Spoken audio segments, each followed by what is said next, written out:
আজকে অভাবে পড়ে দেখেন আপনার আর ভাই নাই। অনেক সময় তো বর্তমানে মাও নাই বাবাও নাই, মা বাবা বলে যে নিজেরটা নিজে কইরা খা। বর্তমানে বাস্তব না বাস্তব আপনারা বলেন? পাপী যখন তওবা করে তখন পাপীর পাপ কমে। এবার আল্লাহ দয়া করে আপনার পাপ সব মিটাই দিছে, একটা পাপও নাই। এবার যদি আপনি তওবা করেন আপনার লাভ কি?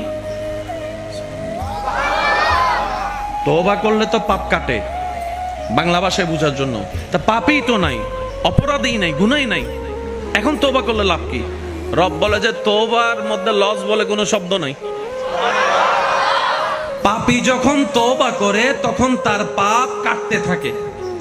এই তওবা করতে করতে পাপ কাটতে কাটতে যখন বান্দার পাপ বেনিশ হয়ে যায়, এরপরও যখন বান্দা তওবা করে আমি আল্লাহ খুশি হয়ে তার মর্যাদা, শান, মান, ইজ্জত বাড়াইতে থাকি।